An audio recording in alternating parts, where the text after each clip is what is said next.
Hi అండి, welcome back to our channel smiley Nandini. ఈరోజు video వచ్చేసి ఏంటంటే శ్రావణ మాసంలో మా ఇంట్లో అమావాస్య రోజైతే మేము పోలేరమ్మ తల్లికి అయితే పూజ అనేది జరుపుకున్నాము.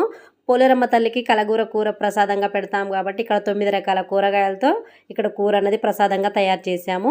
అదే కాకుండా ఇక్కడ వచ్చేసి పూజ కంద మొక్కకి కానీ కందగడ్డకి కానీ పోలేరమ్మ తల్లికి భావించి ఇలా పూజ అనేది జరుపుకుంటాం. మా ఇంట్లో కంద మొక్క అనేది చాలా ఉన్నాయండి.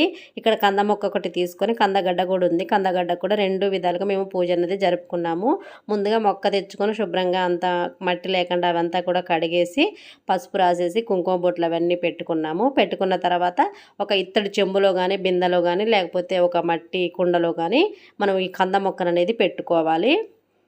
శ్రావణ అమావాస్య రోజు పోలేరమ్మ తల్లికి ఈ పూజ అనేది ప్రత్యేకంగా జరుపుకుంటారు. ఎందుకంటే పోలేరమ్మ తల్లి మన ఊరు పొలిమేర్లలో ఉంటుందంట కదండి. అందుకోసమని ఇల్లు వాకిలి భర్త పిల్లలు కుటుంబం వంశం ఇంకా గొడ్డు గోద వ్యవసాయం అంతా కూడా చల్లగా సంతోషంగా ఉండాలి, అందరూ సుఖ సంతోషాలతో ఉండాలి తల్లి అనేసి పోలేరమ్మ తల్లికి ఈ పూజ అనేది ప్రత్యేకంగా జరుపుకుంటారు. ఇక్కడ కంద మొక్కకి ఎందుకు పూజ జరుపుకుంటారు అన్నది ఒక ప్రత్యేకత ఉందంటండి. ఇక్కడ కంద మొక్క మనకి చాలా పిలకలుగా పెద్ద పెద్దగా తయారైపోతూ ఉంటుంది కదా, చెట్టు అనేది దుంప అనేది. అలా కూడా వంశం వృద్ధి చెందాలన్న ఉద్దేశంతో కంద మొక్కకి ప్రత్యేకంగా పూజలు అనేది జరుపుకుంటారంట ఇక్కడ.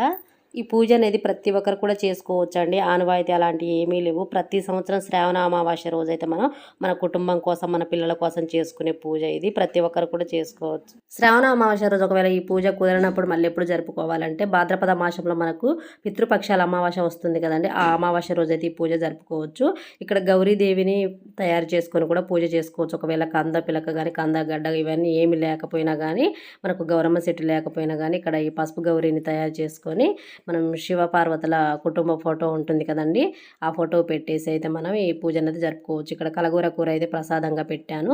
మగపిల్లలు ఉన్న వాళ్ళు బూరెలు పెట్టాలి, ఆడపిల్లలు ఉన్న వాళ్ళు అయితే గారెలు పెట్టాలనే ఒక నియమం అనేది ఉంటుందండి ఈ పూజకి. ఒకవేళ ఆడపిల్లలు మగపిల్లలు ఇద్దరు ఉన్న వాళ్ళైతే బూరెలు గారెలు ప్రసాదంగా పెట్టాలి. ఇక్కడ ఈ పూజకు నైవేద్యం వచ్చేసి కలగూర కూర పెట్టాలండి. ఆడపిల్లలు ఉన్న వాళ్ళు గారెలు పెట్టాలి, మగపిల్లలు ఉన్నవారు బూరెలు పెట్టాలి. ఇక్కడ నేను వచ్చేసి నాకు మగపిల్లలు ఉన్నారు కాబట్టి బూరెలు అనేది పెట్టాను. పిల్లలు లేని వాళ్ళు కూడా ఈ పూజ అనేది జరుపుకోవచ్చండి. పిల్లలు లేని వాళ్ళైతే ప్రసాదంగా బూరలు గారెలు 2 రకాలుగా పెట్టి ఈ పోలేరమ్మ తల్లిని పూజించుకోవచ్చు. పొలిమేరు గట్లల్లో ఉండే ఈ పోలేరమ్మ తల్లికి సంవత్సరానికి ఒకసారి పూజ చేసుకుంటే ఇంట్లో చాలా మంచిగా ఉంటుందండి.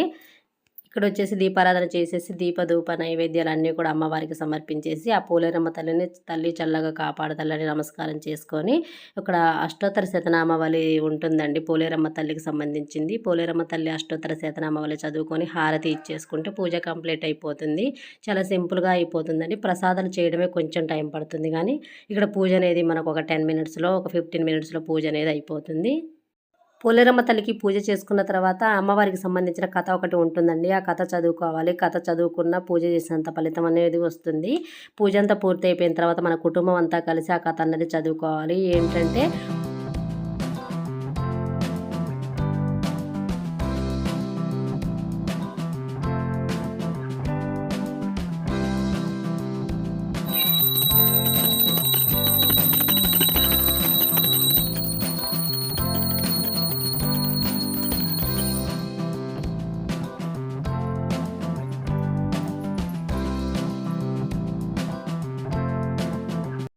ఓకేనండి. ఈ పొలిమేర గట్లల్లో ఉండే ఈ పోలేరమ్మ తల్లి పూజ అయితే మేము ఈ ఇయర్ చాలా బాగా జరుపుకున్నామండి.